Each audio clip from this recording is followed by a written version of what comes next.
রাজধানীর তেজগাঁয়ের রেল স্টেশনের পাশের এই খুপড়ি ঘরগুলোতেও চলছে ইফতার তৈরির আয়োজন। ফুলজান বিবি তাদেরই একজন, যিনি কিছুক্ষণ পর ইফতারির সময় ইফতারি করবেন এবং সেই ইফতারি তিনি তৈরি করছেন। তিনি কি দিয়ে ইফতারি করছেন বা করবেন বা কি তৈরি করছেন সেটি সম্পর্কে তার কাছ থেকে জানবো। ইফতারির জন্য কি বানাচ্ছেন? এই আলুর চপ, তারপরে বেগুনি, তারপরে মুড়ি, তারপরে পেঁজু।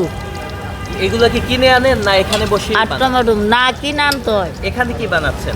এনে ডাল পাক হইতাছে, ডাল আর তরকারি। সেহরি কি দিয়ে করেছেন?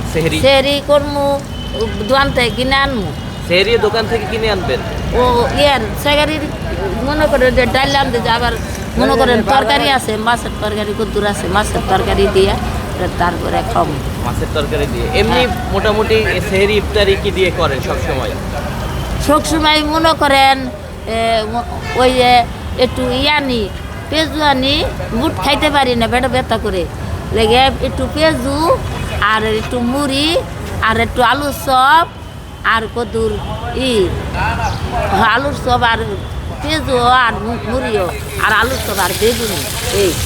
এইভাবে আসলে এই যে ঘরে তেল তুল দিয়ে কাঁচামরিচ দিয়ে সব কিছু দিয়ে মাইকে নাড়লে পাক করলে ভালো লাগে। কজন মিলে একসাথে এখানে ইফতারি করেন? এনে ইফতারি করি মনে করেন আগে তো থাকছে 3-4 জন, মনে করেন 4 জন আছে। 4 জন আছে? হ্যাঁ, এখানেই তো থাকেন? হ্যাঁ, এখানেই থাকি। এই সরেন এমনি কেমন কি যাচ্ছে দিনকাল, কেমন যাচ্ছে? দিনকাল এইভাবে যাইতেছে, মনে করেন অন পোলাই বাদ দেয় না, অন ছাড়ে না, পয়সাও দেয় না, 10 টাকাও দেয় না।